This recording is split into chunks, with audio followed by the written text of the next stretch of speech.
Chers téléspectateurs, bonjour. Je suis le docteur Raymond Badifo-Kwamou et bienvenue sur ma page YouTube consacrée à la fiscalité et à la comptabilité.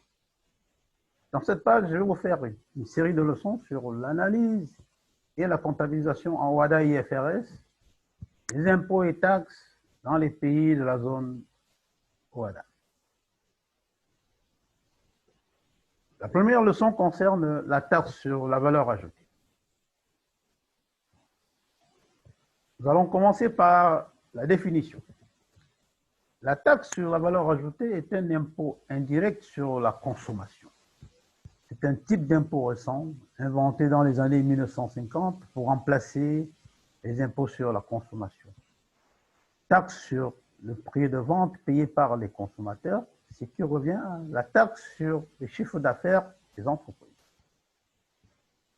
Adoptée de nos jours par l'ensemble des pays de l'espace WADA, la taxe sur la valeur ajoutée est un mode de taxation moderne qui contribue de manière significative à la couverture des dépenses publiques. La TVA est un impôt réel. Elle frappe l'utilisation des ressources, c'est-à-dire la dépense ou la consommation des biens ou des services par des personnes physiques ou morales. La TVA est un impôt indirect. Elle est payée au trésor, non pas directement par le consommateur final, qui est le redevable réel, mais par les entreprises de toute nature, qui sont les redevables légaux, qui assurent la production et la distribution des services. La TVA est un impôt ad valorem, sur la valeur.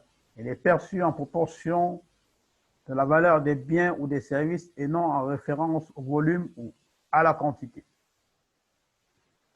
La TVA est un impôt assis sur la valeur ajoutée réalisée par l'entreprise, mais qui s'applique sur le chiffre d'affaires. La valeur ajoutée est l'accroissement de valeur que l'entreprise apporte aux biens et services en provenance des tiers dans ses activités professionnelles courantes. La TVA est générée par les événements qui rentrent dans le cadre du cycle d'exploitation de l'entreprise. Cependant, tous les événements ne sont pas à l'origine de cet impôt. Dans les prochaines leçons, nous apporterons des précisions sur les transactions qui génèrent la TVA. La TVA ne constitue ni une charge ni un produit pour l'entreprise lorsqu'elle est générée par un événement qui contribue à la réalisation d'opérations taxables ou bénéficiant d'un régime d'exception. Dans nos prochaines leçons, nous apporterons des précisions sur la notion de régime d'exception. Mais dans certaines circonstances, ce principe n'est pas toujours vérifié. Nous citerons par exemple la TVA inscrite sur la facture d'achat d'un véhicule de tourisme pour les entreprises dont les activités ne concernent pas la revente ou la location des véhicules. Nous citerons aussi la TVA inscrite sur la facture d'achat des services des hôtels. Maintenant, nous allons passer au mécanisme de la TVA. En théorie, l'entreprise doit encaisser pour le compte de l'État la TVA sur les opérations imposables.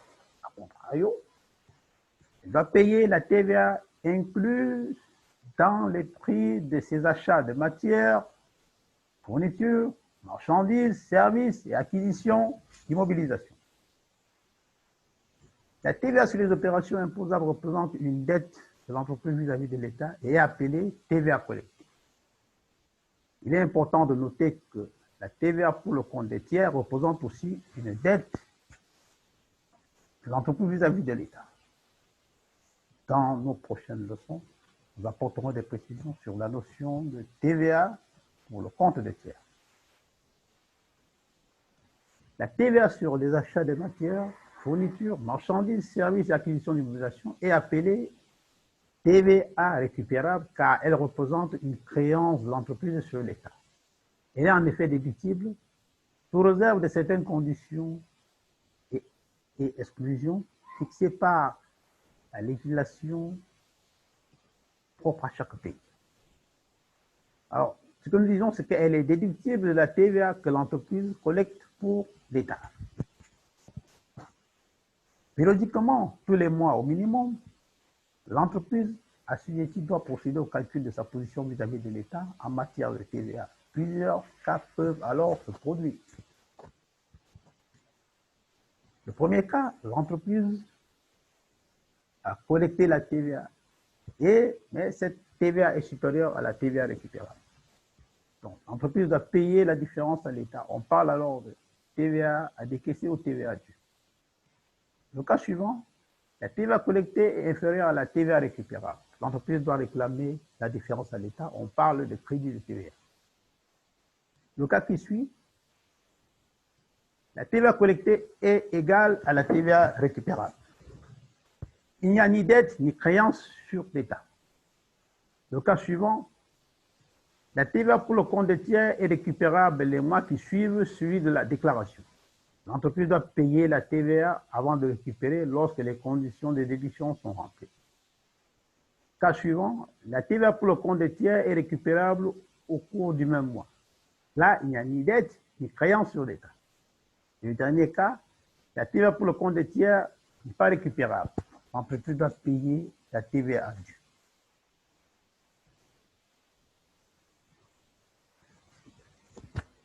Sont soumises à la TVA sur un territoire national donné les opérations accomplies dans le cadre d'une activité économique réalisée à titre onéreux dans cet espace national.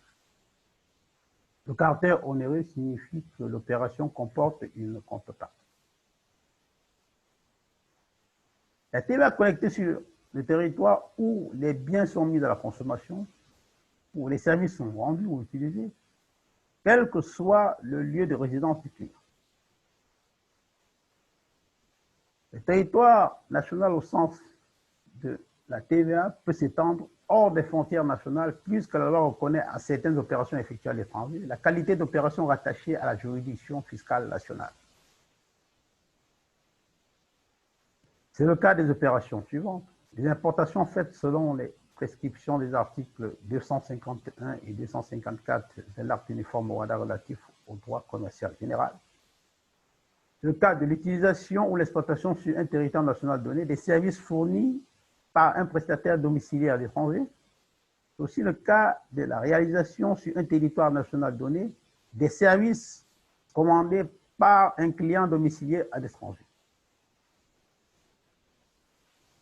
Selon la législation fiscale des pays de la zone OHADA, la TVA peut être collectée sur les livraisons des marchandises et produits fabriqués, les facturations des marchandises et produits fabriqués, les prestations de services, les subventions d'exploitation ou d'équilibre, les cessions d'immigration corporelle meuble, les livraisons des biens ou les prestations de services de l'administration publique et aux collectivités territoriales, et sur les opérations d'exportation.